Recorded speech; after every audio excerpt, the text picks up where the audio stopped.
Hello, everybody. Welcome to a new episode of the Dissenter. I'm your host, as always, Ricardo Lopes, and today I'm joined by Dr. Scott Grafton. He is Distinguished Professor of Psychology at the University of California, Santa Barbara. He is interested in how people organize movement into goal-oriented action. The emphasis is on elucidating the cognitive architecture that underlies action representation. He is the author of a book we're going to talk about today, Physical Intelligence, the Science of How the Body and the Mind Guide Each Other Through Life. So, Dr. Grafton, welcome to the show. It's a pleasure to everyone. Thank you. Thanks for having me here.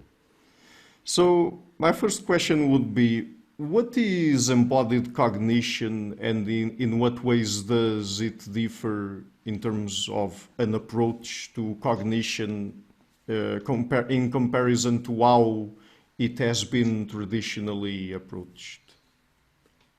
Embodied cognition is an interesting word. It's essentially been hijacked through the years by the psychologists, and in many ways it's lost a lot of its original intent. So in this book, I try to make that point and come back closer to the original idea. The original idea from Rodney Brooks. He was a roboticist, and he realized that to make physical systems, you're disadvantaged if you put all of the control, let's say, in a central place. You know, like you have like little toy robots and things where you put the brain into one computer chip, and then all the information has to go up and down through that chip.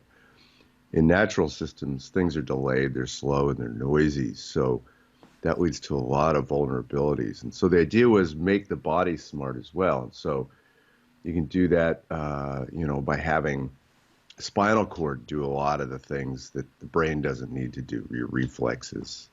You can do it even in the muscles and the tendons. So the arch in your foot is a spring. And you could have made that a muscle to control how pushy your foot is on each step. But instead, Brooks pointed out, you just put a tendon in there that has some spring in it, and that gives the body intelligence that the brain now, you're offloading the brain essentially by doing that. So that's the classic definition. And then it got hijacked by psychologists who made the claim or have the approach that you can only understand the world cognitively if you physically experienced it. Right, that all of our representations in reality come from physical engagement. Now, that's not to say we don't learn a ton through physical engagement with the world. We have to. But that, to put a limit on cognition that way is a little strange, right? I mean, I can think about galaxies out there that I'm never going to travel to, for example, right? So that's kind of to me, that's a sidebar when you're talking. That's not really necessary to use that kind of psychological definition when you think about physical intelligence. So, would you say that physical intelligence is more foundational than things like verbal thought and emotions, for example? It runs in parallel and independently. And the problem is the way we think about ourselves is through verbal thought. And in reality, and that has very little access to what's really going on in the body and what the brain's doing to manage the body. I have a friend, he has a nice comment. He says, look, if you could consciously mess around with your brain stem and your own blood pressure, you'd probably accidentally kill yourself, right? It's like poking your finger in a fire, right? There's some things you just don't want to have access to.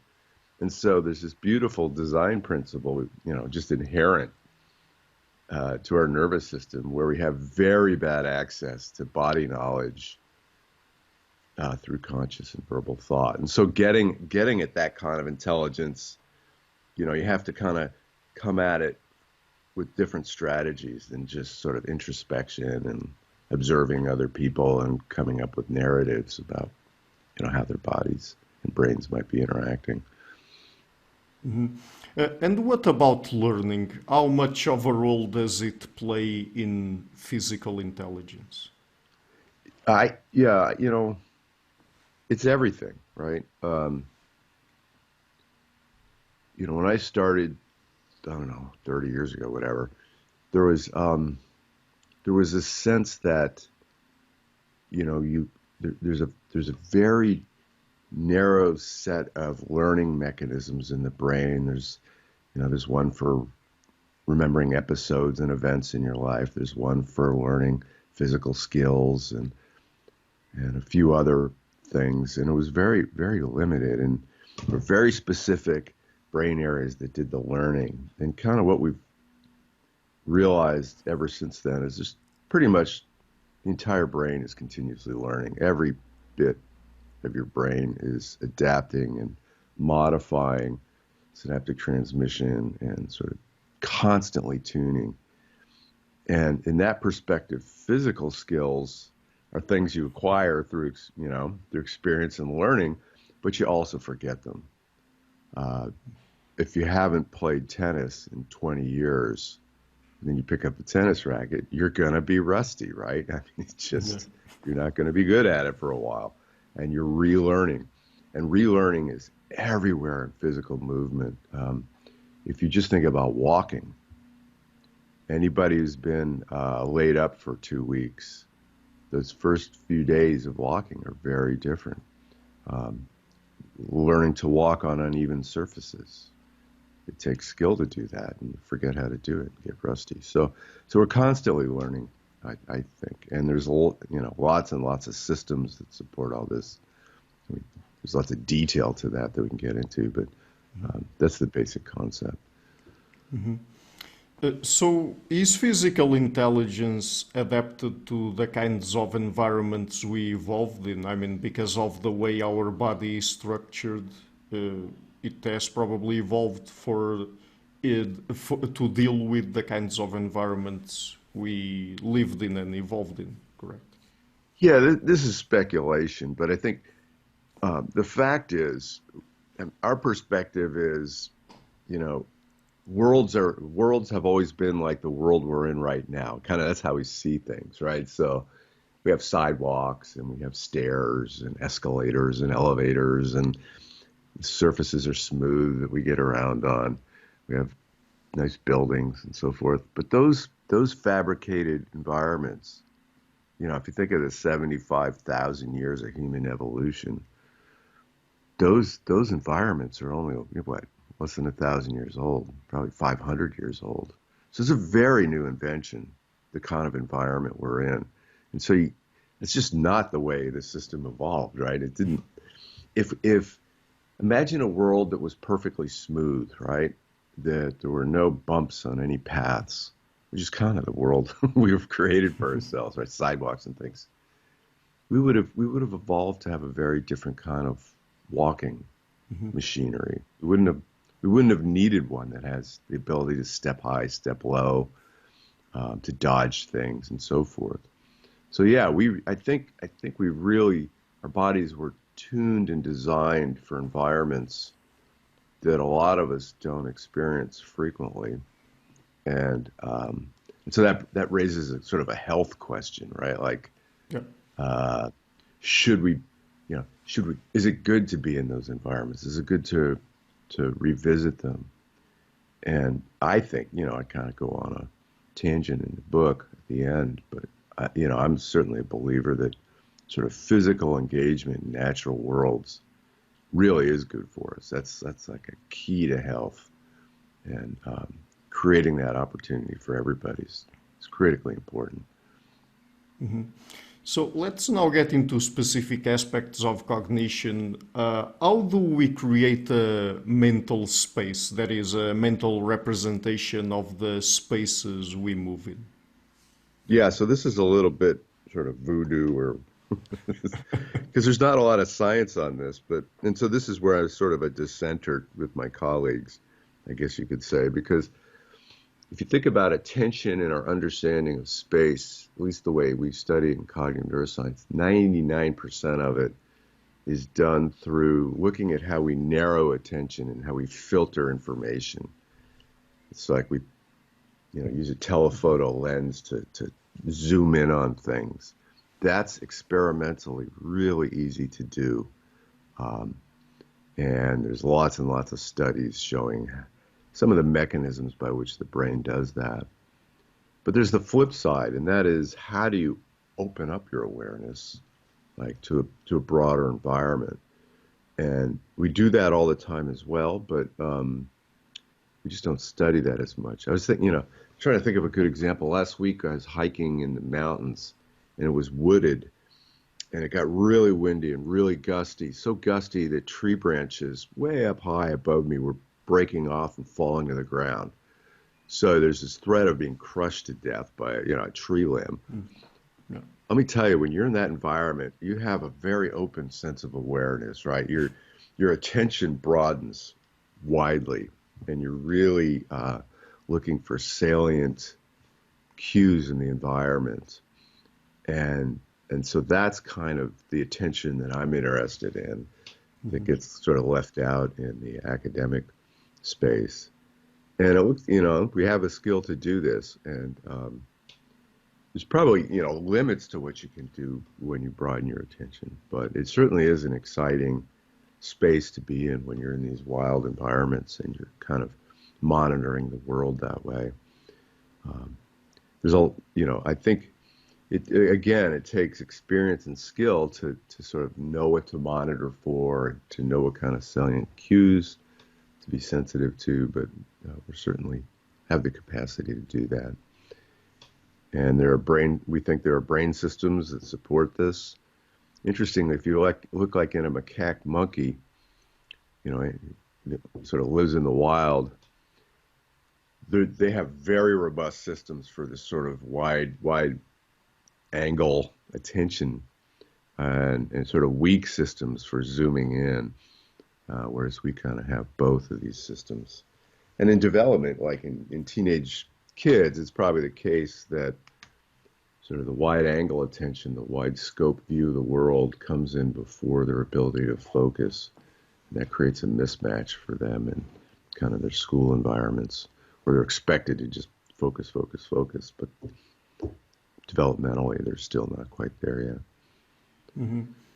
Yeah, we will also get a bit into child and adolescent development in a bit, but you mentioned attention. So what is really the role that attention plays when it comes to the mental constructions of space that we do? Yeah, so this is a weird concept, but to get through to people, but we treat space as a given, right? We think, well, I have a brain, and it automatically, there's space, and now I put things in space, right? So when we introspectively think about how our minds work, space is a given, and then we put objects and people and events and things into that space, right? Yeah. But what's the problem with that is, the whole idea of space itself has to be constructed by the mind. It's not a given. Your brain has to cook that up as well, just as it cooks up representations of objects and people and things. And so you really see that, I'm a neurologist, and you really see that in the clinic when you see a patient who's had a right hemisphere, right parietal temporal stroke, and they cannot cook up or generate a sense of space.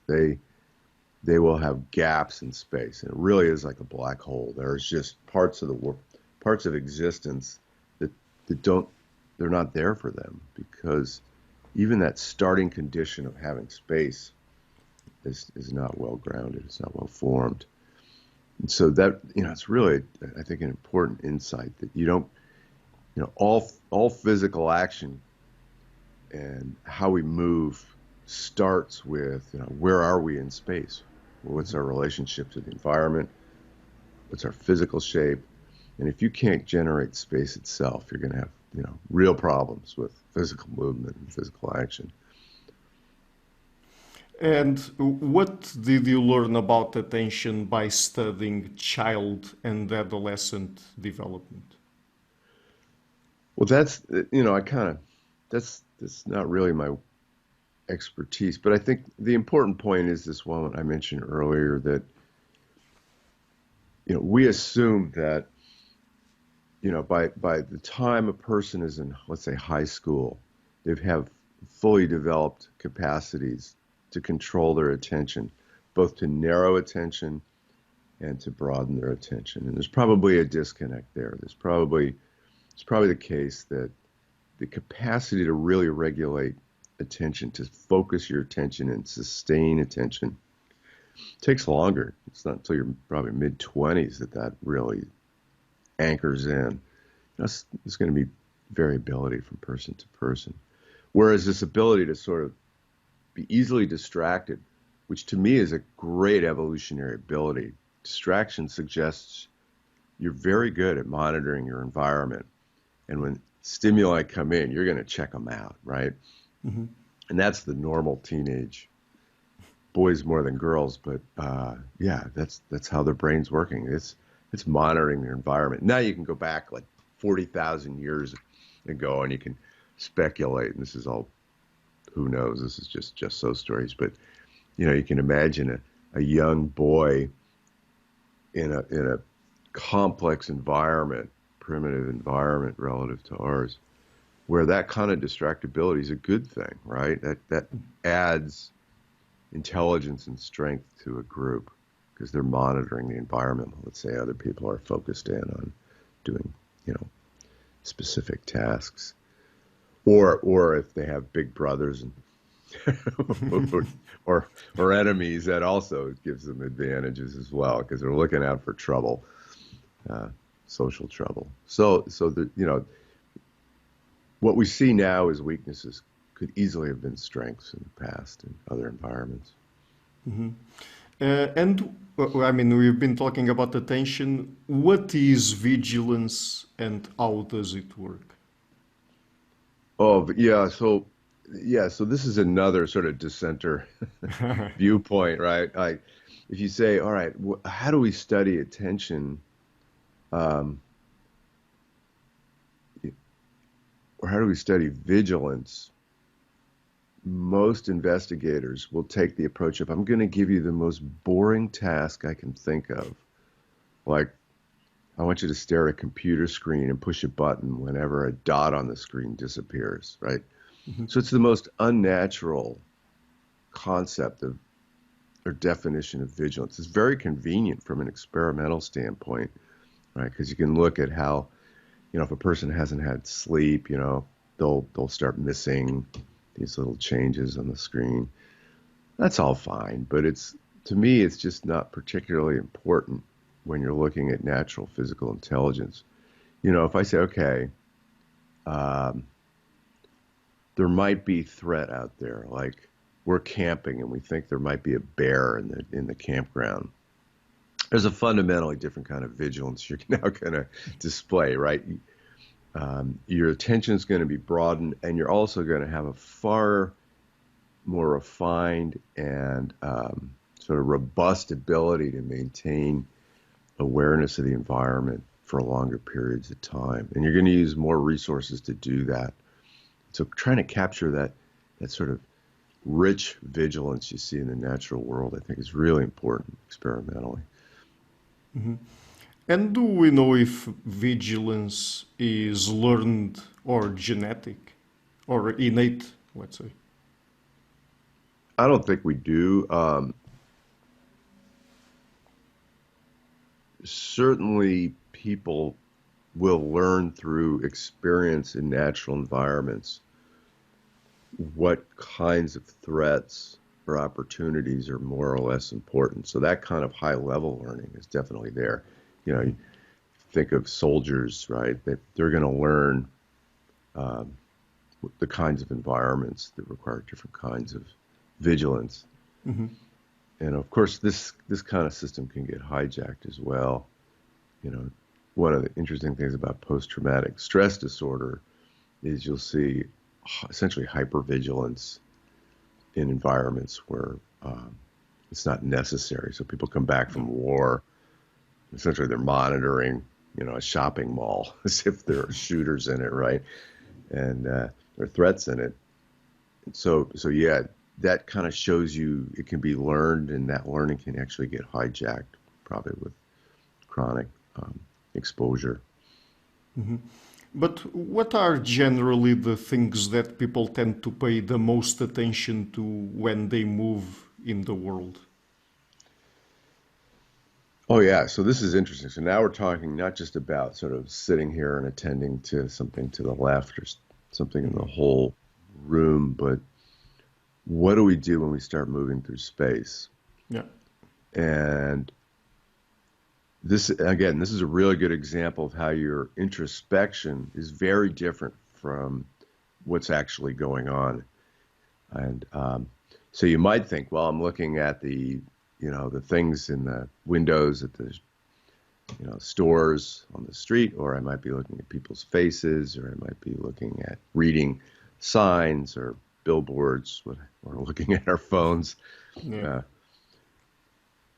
but what people are spending, if you put on eye tracking systems that are also tracking where their eyes are looking, what their eyes are looking at in the environment, a huge amount of time is spent just looking at physical obstructions, of physical things in the world.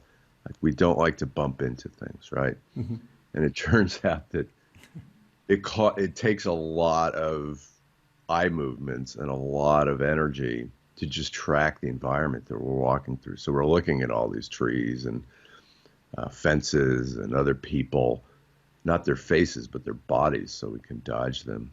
Bicycles, what had cars, all of that, all the physical stuff of the world that you need to avoid hitting.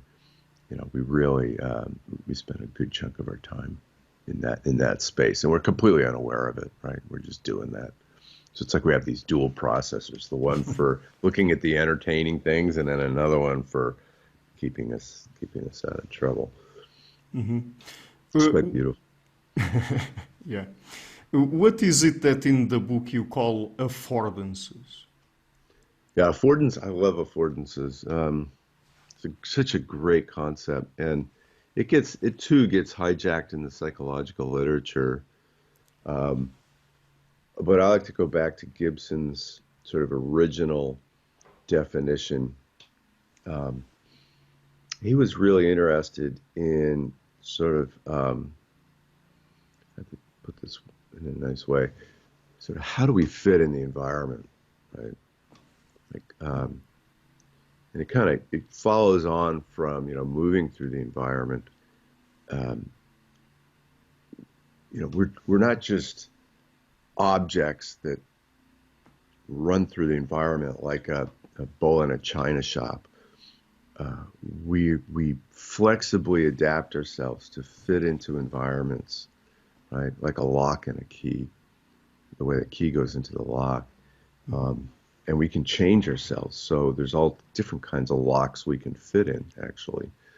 So just changing your hand to rotating it so you can fit into a mailbox would be Yeah. an affordance. The mailbox itself is giving you opportunities to physically engage with it, but there are constraints on that. And so through experience and development, you learn what works and what doesn't work. We learn what kind of surfaces we can walk on and can't walk on, what kind of slopes we can get up or down without falling, whether a ladder is something we could climb up or not. And so the ability to match the body to the physical environment and whatever goal we're trying to accommodate, that's what he called affordances. It's this fitting problem. And it's very flexible, right? Because you can put on platform shoes, so you're suddenly 4 to 6 inches taller,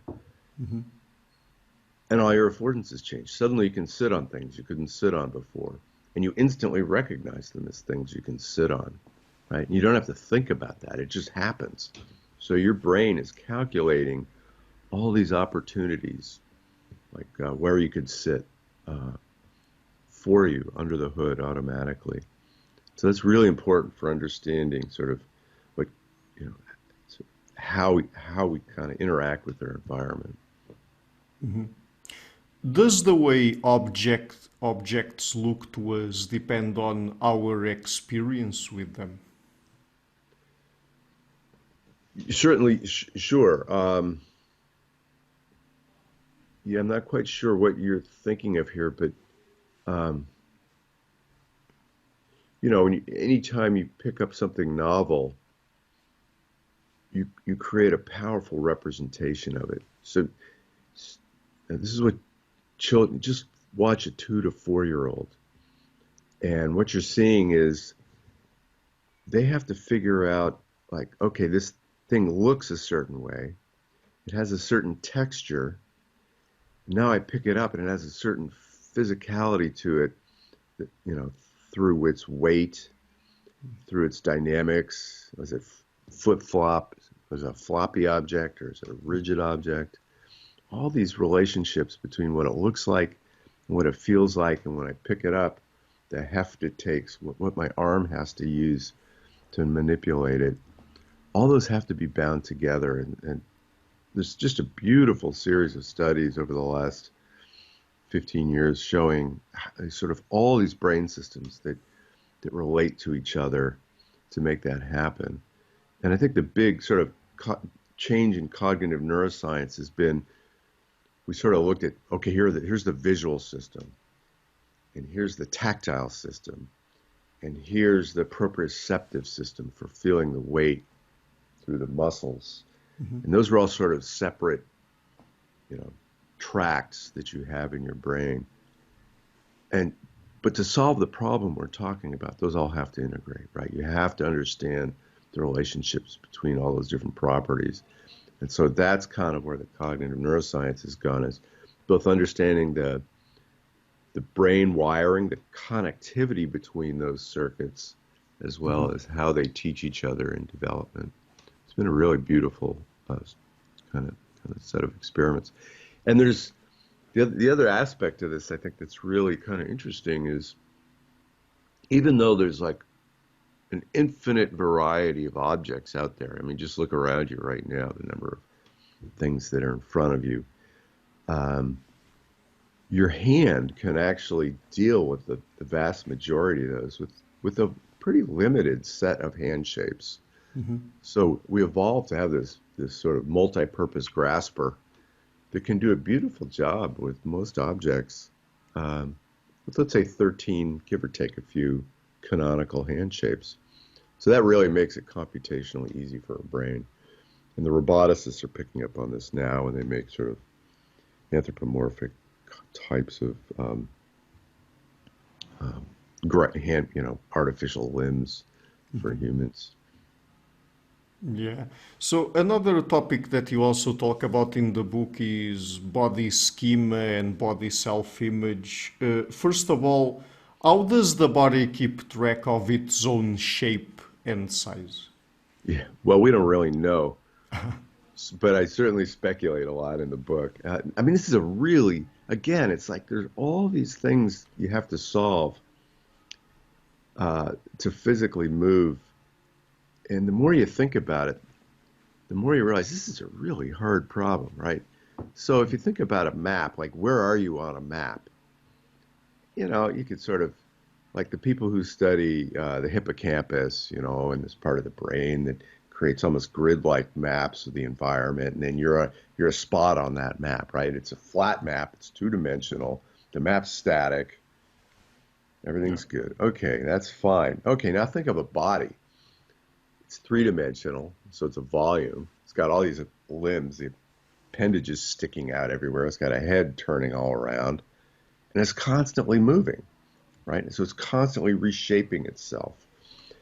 And how do you keep track of that? Not only that, you have to keep track of it with respect to itself, but then where all those parts fit in the environment. Mm-hmm. I left something out of the book, I think, that I once dislocated my little toe. Mm-hmm. So it was sticking straight out. I was walking barefoot, and when your little toes stick straight out and you walk through your house, you'll catch it on things. Because normally when you walk, your feet will just barely clear, let's say, chair legs and door jambs. So you absolutely know where your body is relative to its environment. You go as close as necessary, right? You'll just clear the edges of things. Now when your toe sticks out, it starts catching on everything. And let me tell you, that really hurts. Um, so it just tells you, wow, like you really have this super detailed estimation of your body position. Now, when you break something and it's sticking out and you haven't remapped that location, you get yourself in trouble. Put a backpack on and start ducking under trees. You'll keep hitting things because that backpack hasn't become part of your body schema. Yeah. So the body schema is neat because it's tracking all these shapes.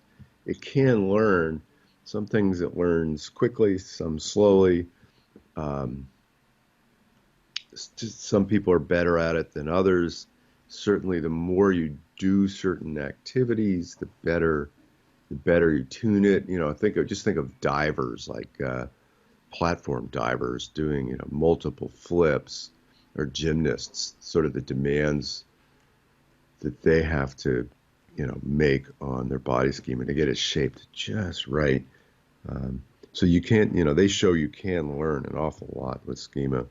And then there are lots of people with schema disorders. There's all different kinds of exotic distortions of the body schema. Hmm.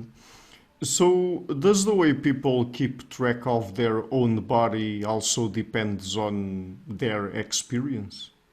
Yeah, just like we were saying, um, sort of bull riders, they have to have a very good schema. Athletes do, but all of us do to a certain degree, right? Hmm. Otherwise, we'd be bumping into doors, we'd be hitting our heads on things, which we do, we all do now and then. Yeah. Um, yeah. So we're always building up sort of a more refined schema. And how do we move from the body schema to body self-image, and what's the difference there? Yeah. So schema is so this is sort of an area of research. So what I say is more hypothesis than conclusion. Hmm. But schema is really automatic, right? So this is like your self-driving car knowing where the heck it is on the road. It's just going to do it, right? You don't necessarily need access to your body schema for you to move beautifully. Um, and just to show how disconnected you are from schema, there are people, let's say, with migraine headache disorders, where the migraine disrupts the part of the parietal lobe Hmm. where schemas are formed, and they start developing distortions of body size. So they might feel like they're only 4 feet tall or 10 feet tall, or they feel like they have a giant head. So it's like their body's getting stretched out of its normal shape. And they interpret this consciously as if essentially they're going crazy, right? It's like Alice in Wonderland. Something is fundamentally wrong with them. So you can see the disconnect between their self-perception, or their, self-appraisal of what they ought to look like versus how they're feeling. So that disconnect sort of gives you an insight into schema versus identity, right? Their identity expects them to be a certain size and shape, and the schema tells them something else. Accidentally, it's really disruptive for them. This idea of identity is your self-appraisal of sort of what you should or ought to feel like and look like, and that can get hijacked too, right? I mean, you can have a very, through social pressures or what have you, you can have expectations that you be thinner, more muscular, taller, look like a supermodel, whatever you. We can really be fooled into wanting our bodies to look and feel a certain way. Hmm. And this concept of body self-image also connects to psychological issues like anorexia, right? It could, boy, anorexia is, this is a hot button research question right now, right? So you could ask, okay, is anorexia could be driven by lots of causes, right? And we don't really know for sure which are the main drivers. But there's one school of thought that would say, all right, it's a distortion of either schema or identity or both, right? So you want you've built your identity on a body that should look and feel a certain way, and so that influences your eating behavior, whether consciously or unconsciously. A second sort of approach is to say, well, it's actually even down at the schema level, right? Like, where it's influencing your schema. Like you really feel your body a different way. And so there've been some interesting experiments to kind of look at that. For example, you can put a person in a virtual world where they have to fit, let's say, between two posts, right? Mm-hmm. So it's a narrowing of the environment. You just have them walk through that. And this is a virtual world. And you have them, to fit through, you have to turn kind of sideways, right? Or your shoulders are going to get caught. Mm-hmm. And so it's a reveal. By varying the width of those bars, you can tell sort of how big a person thinks they are, at least their schema thinks they are, to solve the physical problem. And then you can put, people with anorexia in these experiments, and you'll see them turning on between bars that are pretty wide, right? So they're acting as if they think they compute their body as if it's bigger than it really is. So now whether that replicates and the relationship between that and their own self-identity is a really interesting question. But certainly it can reach all the way down into this level of how you're computing, sort of how you physically fit in the environment, what your affordances are, right? You can see that impact anorexics. Mm-hmm. So I think this question brings us, at least in part, all the way back to my first question about embodied cognition and how it differs from how people approach cognition traditionally. But how much feedback from the brain does the body really need for us to move around, for example? For humans, a lot.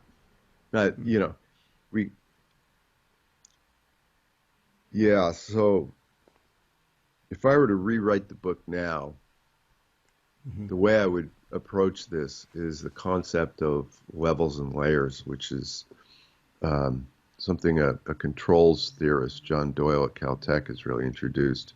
Sort of what are successful architectures? And the idea is you have different computational layers to solve functional problems.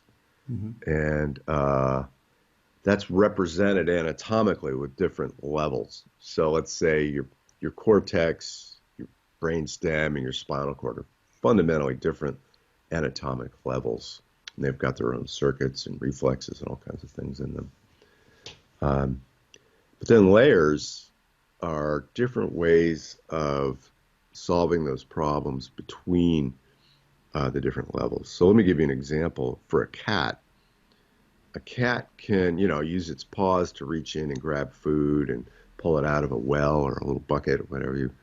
So it can do very specific goal-oriented behavior with its paw.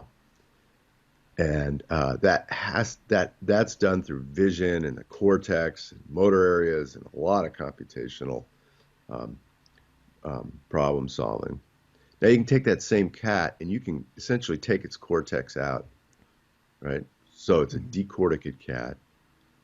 You can put it on a treadmill and it can walk, right? So boom, it shows you, on the one hand, certain problems require different levels to solve, different layers and levels to do these very complicated solutions. On the other hand, some layers can just do basic things like walking, right? Mm-hmm. And that's beautiful because it allows you to essentially walk and talk at the same time, if you think about a human now, right? Otherwise, every time you looked at a friend, you might fall over, right? So this ability to run certain systems at lower levels in an autonomous way frees up the mind in a lot of ways. That said, it takes an enormous amount of information processing, even at these low levels, to keep things going. And unfortunately, humans really also still need their cortex to walk, probably because we're bipedal. Once we went up on two legs, that took some cortex to solve that problem. That's pretty hard to walk on two legs.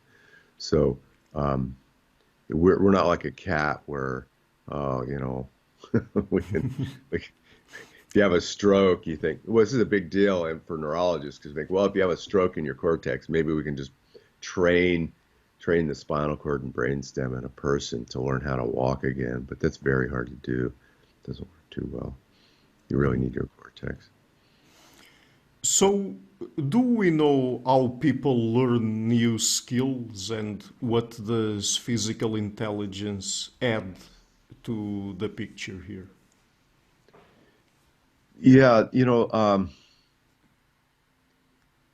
I think the big sea change conceptually here was to marry two very different literatures.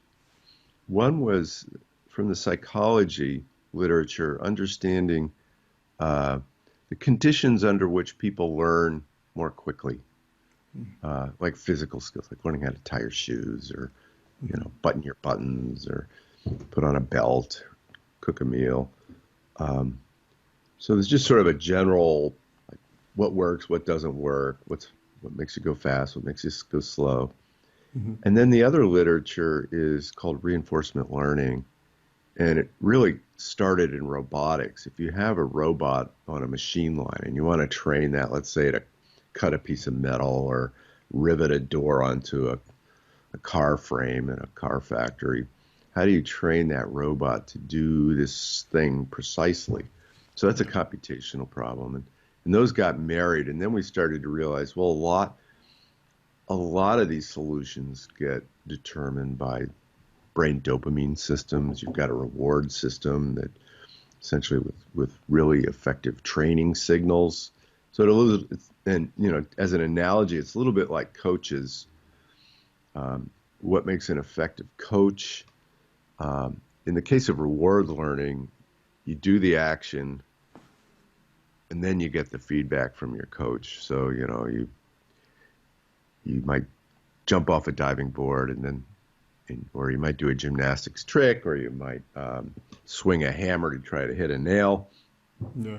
And the trick with reinforcement learning is the coach generally, the worse you are or the better you are, the more they talk to you, right? If you're just doing the same old thing, they don't say much. Mm-hmm. But when there's big discrepancies, the bigger those discrepancies are between what you're trying to do or what you typically do and now what you suddenly are doing, then the more they'll talk. So when you're suddenly a whole lot better, they're going to go, that's good, whatever you're doing, that's working. So that really speeds up learning in a nice way because you're not wasting there's nothing worse than a coach that's just every time you swing the hammer, they're telling you, oh, that was normal, that was normal, that was normal. It doesn't give you any information, right? It's not shaping your behavior.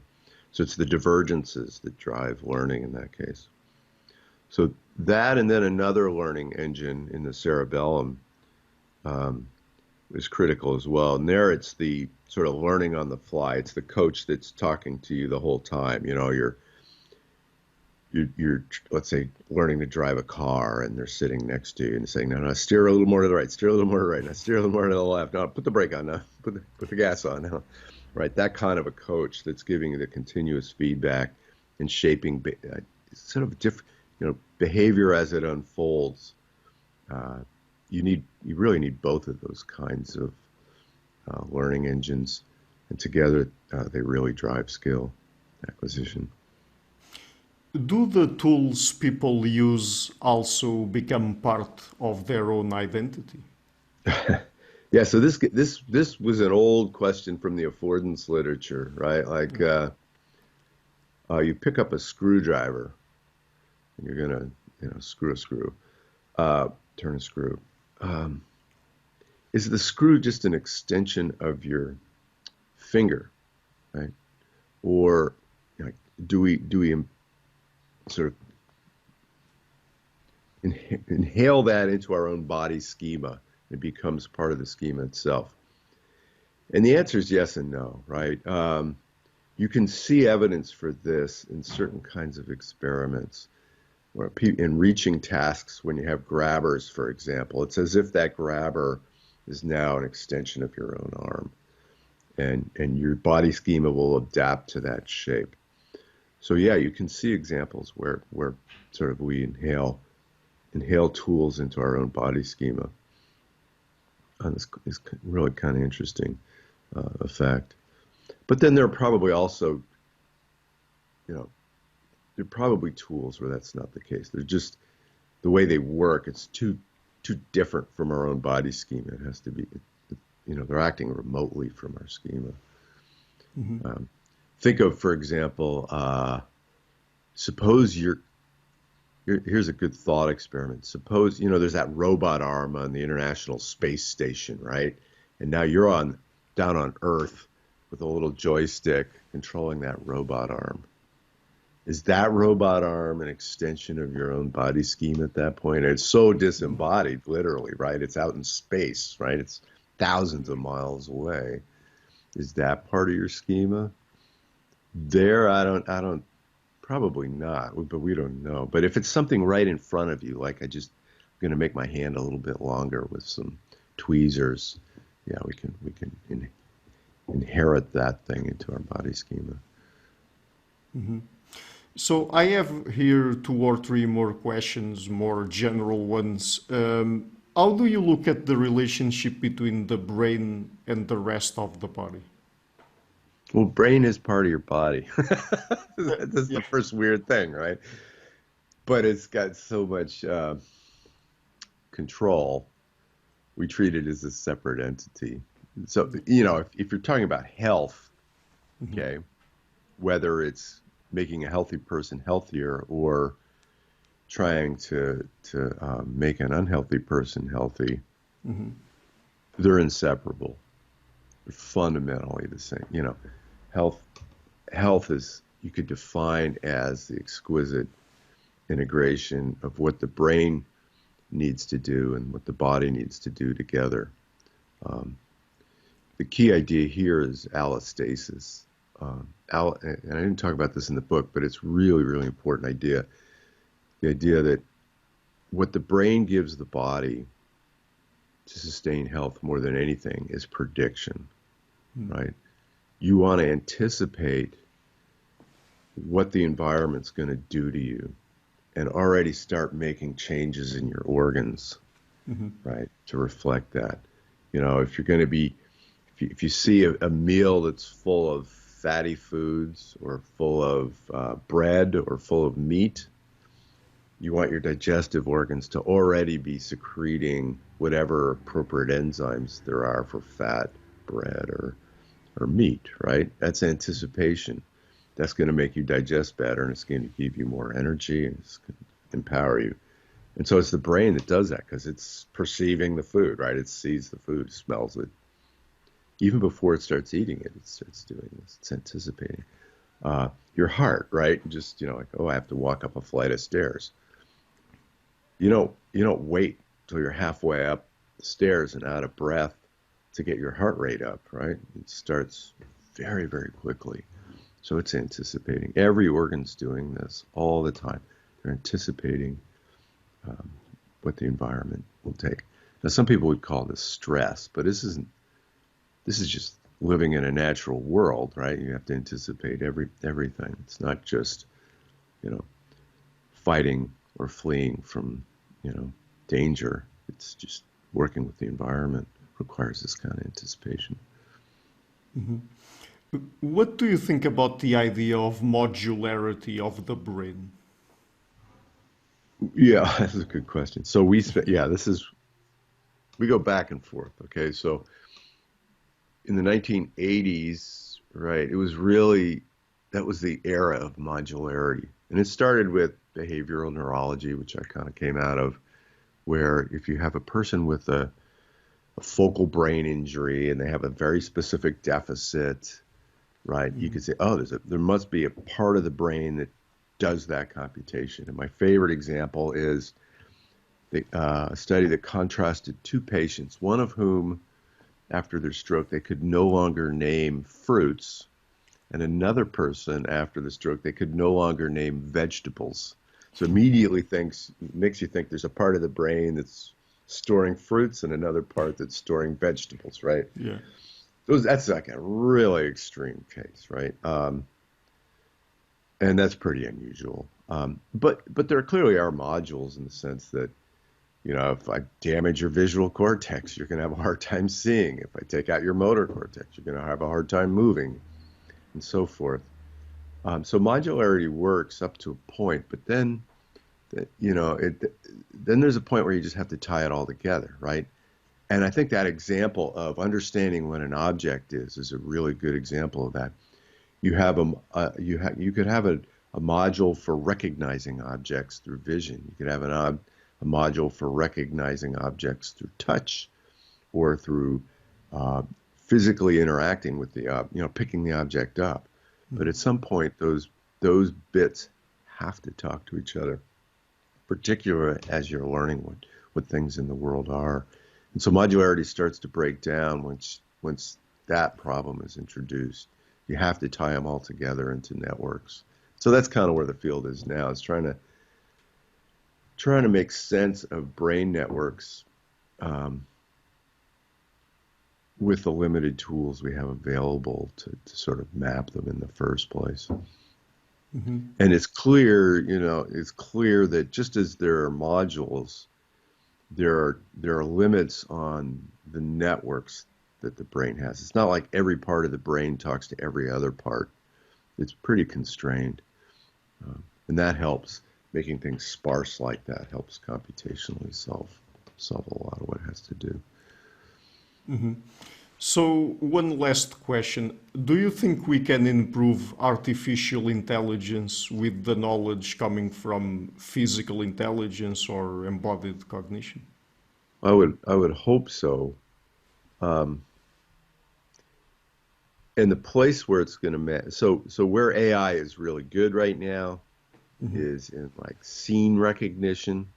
So essentially mimicking. AI is really done well by mimicking what our visual system does in terms of deep convolutional neural networks and these different techniques, right? So that part, that piece of it is really good. Yeah. But those systems aren't doing anything, right? They're recognizing things. So that's like a first step in artificial intelligence. And if you really want, I think the next wave is in artificial intelligence systems that are actors in real environments. Yeah. And I think self-driving cars, that's a great example, right? So the self-driving cars, they can perceive the environment really well. Where are they having trouble? It's in prediction. Mm-hmm. And my favorite example is just get in a self-driving car, get in a slow lane of a highway, go 60 miles an hour, and now a truck is coming onto the highway to the side of you, right? Mm-hmm. Now a human will make a prediction. Oh, that truck it's not going to move. It's not going to speed up. It's not going to slow down. I have to move. I got to change lanes, or it's just going to sideswipe me, crush me. Yeah. Right. So that's a very simple prediction problem, right? That AI needs to crack. And it goes all the way back to this idea of allostasis, where you're looking at the environment and making predictions. Allostasis means I'm going to make predictions and shape how all my organs in my body are going to react. But here it's like I'm going to make a prediction that influences a simple decision: do I change lanes or not? And that's a hard problem, because to do that, you have to have a very different kind of AI that's not just sort of sampling the environment and then categorizing or classifying. It has to generate hypotheses about the environment and make guesses. And it has to do that a lot and make a lot of errors. Essentially, just as little children have to generate hypotheses about the environment and learn as they go until they're very good predictors about the world around them. So I think that's the next wave in AI, and it's not easy. It's not an easy one because of the training problem. It's so long, it's complicated relative to just showing an AI system a lot of pictures. Mm-hmm. Yeah. Yeah. So the book is again Physical Intelligence, the science of how the body and the mind guide each other through life. I will be leaving a link to it in the description box of the interview.